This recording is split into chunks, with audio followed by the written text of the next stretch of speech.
sexto del ciclo de Lucas, 21º después de Pentecostés, el Evangelio al que la Iglesia nos enfrenta desde el momento de la vida de Jesús, en la cual, predicando, llega a un país que no era judío, no era de la religión del pueblo de Dios, sino que era un país pagano. Sin embargo, Jesús es llevado por el Espíritu Santo hasta allí, cruzando con la barca y con sus discípulos al país de Gadara, de acuerdo a la versión. Gerasa es otra también. Era una región donde las costumbres eran muy distintas. La primera, en este caso, criar cerdos. Nosotros vemos que aparecen cerdos. Los judíos y los pueblos de la Alianza Antigua tienen prohibido el consumo de la carne de cerdo. Por lo tanto, criar cerdos es una actividad inmunda que no corresponde a ellos, y es, podemos decir, también una de las personificaciones o materializaciones del pecado.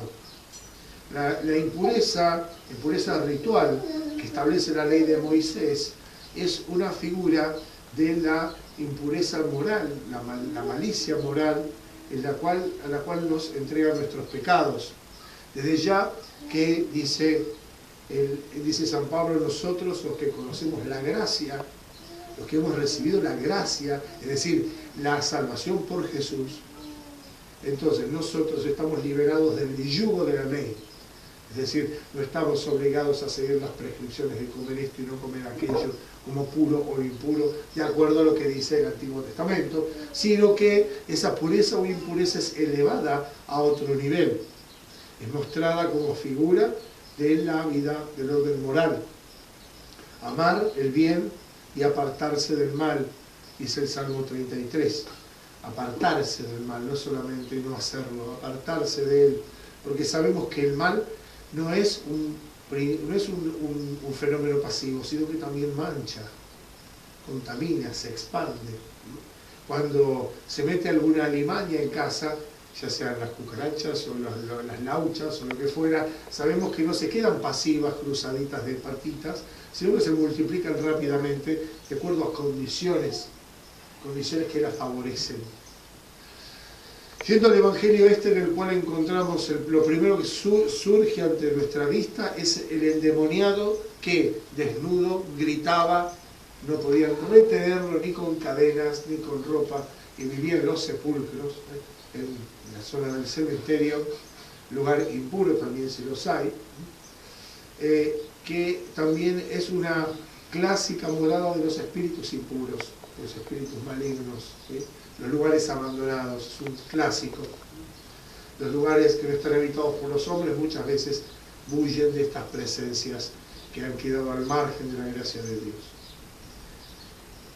Nosotros también, como el endemoniado, necesitamos esa liberación, porque el mal, vuelvo a lo mismo, no es una idea, no es un principio impersonal, sino que es una falta de bien, pero con un gran poder destructivo.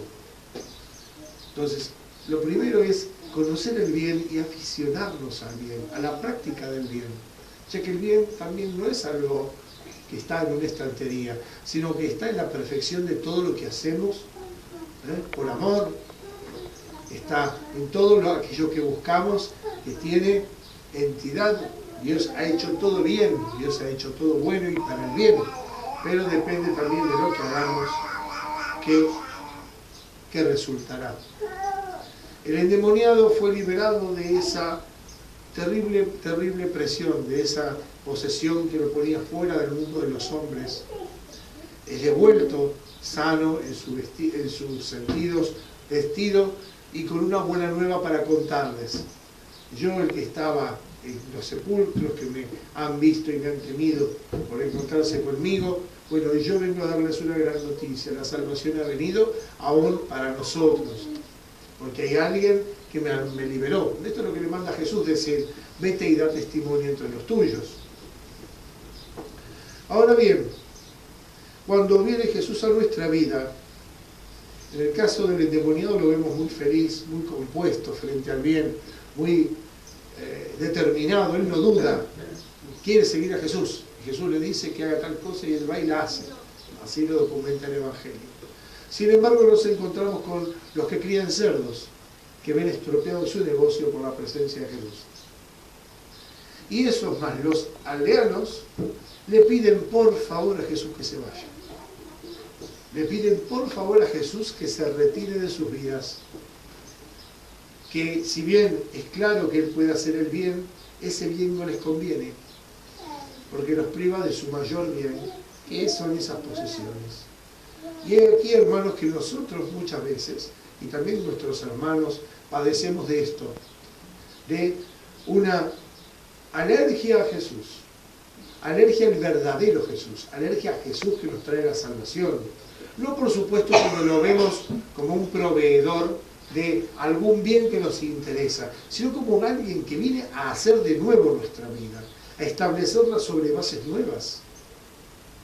¿Qué dice San Pablo? Que se dejó tocar el corazón por el mismo Jesús. Yo que perseguía la iglesia, una vez que lo conocí, tengo por basura todo lo que fui. No porque fuera malo, dice, yo de la tribu de Benjamín, ciudadano romano, instruido, adinerado, bien ubicado socialmente, tenía una vida llena de cosas importantes a nuestros ojos, importantes para el mundo.